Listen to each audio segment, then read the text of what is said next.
Não ensina na escola isso, não ensina na faculdade isso. Quando você ganha conhecimento para fazer aquilo, a estatística passa a estar ao seu favor. Isso é suficiente para você ter sucesso. E se você tem sucesso num negócio, vai faturar milhões de reais. Talvez não seja bilhões, mas milhões você vai faturar.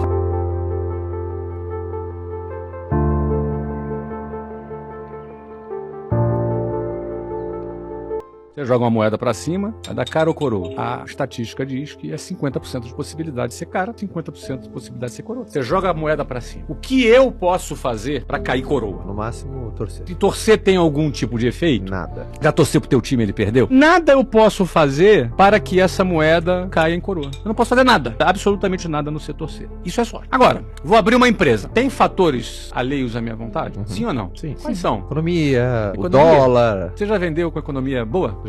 Já vendeu com economia ruim? Muito. Então, economia influencia realmente? Eu abri empresa, eu comecei a vender, a inflação era 86% ao mês. E a gente vendia. Mas você tá falando o quê, Flávio? Que a economia não influencia? Não é isso que eu tô falando. Ela influencia, mas ela não determina. Porque tem gente tendo sucesso no Brasil hoje aqui. Tem gente fracassando nos Estados Unidos, fracassando na Inglaterra. Então, o que acontece? Influencia, mas não determina. O ponto é o seguinte: quais são os fatores realmente que não dependem de mim? Eu, por exemplo, tenho um problema de saúde sério, ter que ser internado no hospital. Eu controlo isso? Fator saúde é um fator que não depende de você. O ponto é o seguinte: se eu tiver saúde, que é o fator que eu entendo que eu posso até ter algum controle, mas eu não tenho absoluto controle, esse fator é um fator externo que tem influência, que pode me parar, que pode me travar. Outro fator que pode me travar é a falta de conhecimento. Alguém que não sabe vender, não foi por azar que ele quebrou. Ele não sabe vender, ele não tem processo de venda, ele não sabe prospectar, ele não sabe fazer. Não sabe fazer dinheiro. Ele não sabe fazer. Ele não aprendeu isso. Não ensina na escola isso. Não ensina na faculdade isso. O cara faz odontologia, se forma em odontologia, mas não sabe captar cliente. Vai ficar ele lá sentado na cadeira dele de dentista sem nenhum cliente. Ele não sabe captar cliente. Como é que eu me divulgo? Como é que eu capto cliente? Percebe? Então, o que acontece? É o conhecimento. Então, se eu tenho conhecimento, se eu tenho know-how, se eu aprendi isso, o fator sorte é muito pequeno. O fator aleatório é muito pequeno. Não é como jogar uma moeda. Ah, vou abrir uma empresa. Cara ou coroa? Ih, deu certo. Me dei bem. Ih, deu errado. Não é assim que funciona. Com o teu conhecimento, você vai ter estatisticamente mais chances de acertar. Então, por exemplo, quando eu vou tomar uma decisão de negócio, pela experiência que a gente tem, conhecimento que a gente tem, a gente vai errar menos. Então, sorte é uma estatística. E quando você ganha conhecimento, quando você ganhou conhecimento e ganhou know-how para fazer aquela situação, a estatística passa a estar ao seu favor. Você vai tomar decisões erradas, mas a maioria você vai acertar. E se você erra algumas coisas, mas acerta a maioria, isso é suficiente para você ter sucesso naquilo que você está fazendo. E se você tem sucesso naquilo que você está, num negócio, abre um negócio, vai faturar milhões de reais. Talvez não seja bilhões, mas milhões você vai faturar. A estatística está do teu lado, a sorte está do seu lado. Ou seja, a sorte ela não é um sorteio aleatório que não depende de mim. A sorte é um conjunto de habilidades que eu posso desenvolver, que eu posso dominar para que a estatística esteja a meu favor. E aí, no médio prazo, eu vou sempre vencer. Quando eu recomprei a WhatsApp em 2016, ele era 100% analógico. E naquele momento a gente já começou a pesquisar, eu já estava muito mergulhado no digital, como é que a gente seria, como seria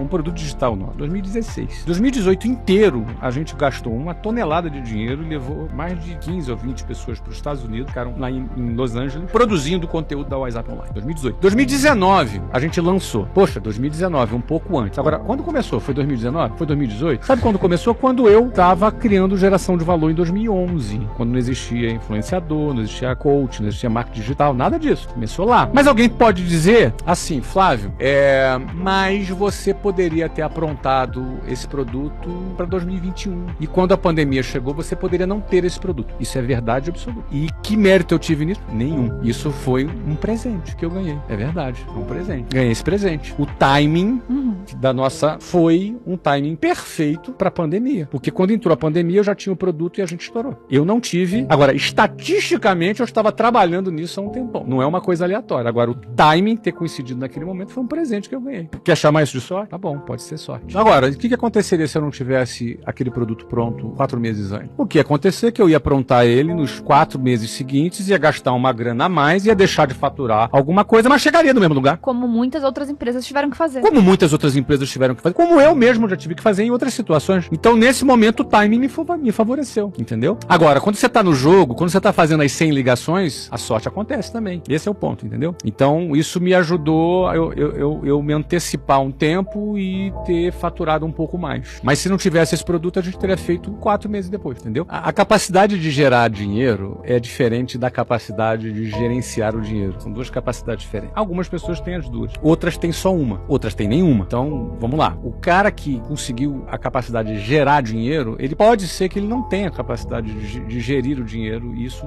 tem uma certa frequência. Eu já vi muitos casos. Já tive casos de executivos que trabalhavam comigo, estou lembrando de um agora. Em 2011 eu lembro de eu na casa dele, conversando com esse executivo e a esposa dele. Ele ganhava ali uns 35 mil reais em 2011. Eu lembro hoje, ele ganhava uns 35 pau, mas gastava 40. E eu lembro da expressão da esposa dele na minha frente falando: não tem mais nada que a gente possa cortar aqui. E é uma cena muito interessante, porque como alguém, imaginando hoje, ganhando 70 mil reais de salário, pode achar que gasta 80 e que não tem nada pra cortar? Como pode, assim? Se você for pensar na renda média do brasileiro, como pode? Não é? Então tem gente, por exemplo, que o cara ganha 5 mil reais por mês e gasta tudo, não dá pra nada. Aí ele recebe um aumento pra 8, aí gasta os 8. Aí ele pensa assim, cara, o dia que eu ganhar 15, minha vida tá resolvida. Aí ele ganhou 15 e gasta tudo. O cara vai trocando a marca das coisas, né? Aquela roupa que ele comprava na Zara, por exemplo, já é feia agora. Ele quer comprar na Louis Vuitton. Pronto, já matou pra caramba. Nada contra uma marca bacana. O cara pode. Então a pessoa vai trocando a marca, troca a marca do requeijão, troca a marca do biscoito, troca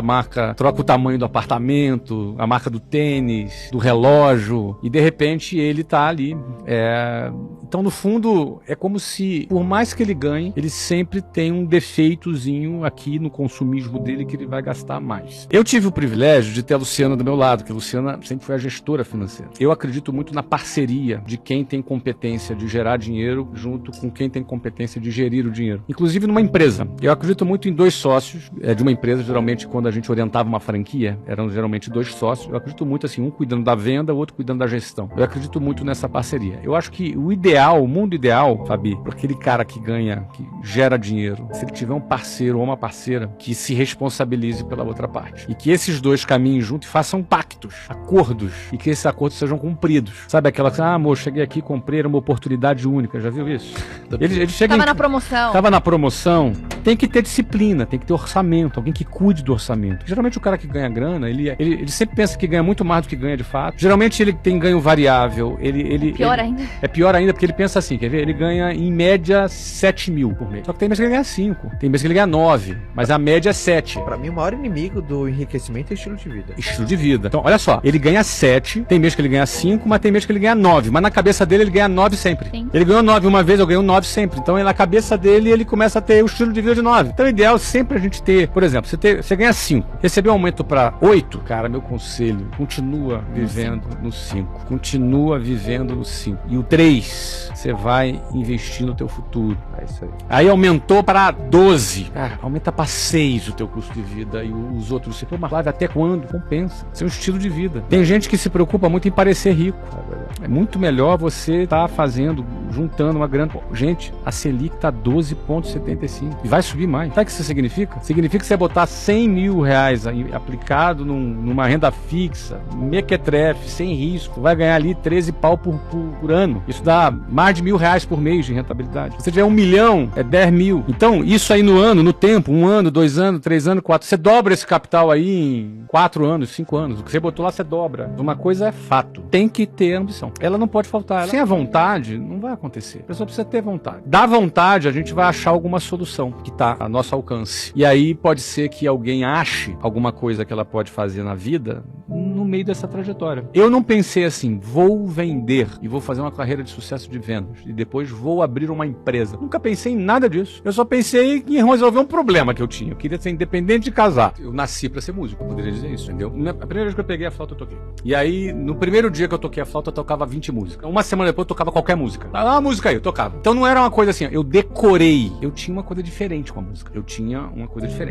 Então assim, se eu fosse dizer por inclinação, eu poderia ser músico se eu tivesse estudado, viveria de música e seria super legal.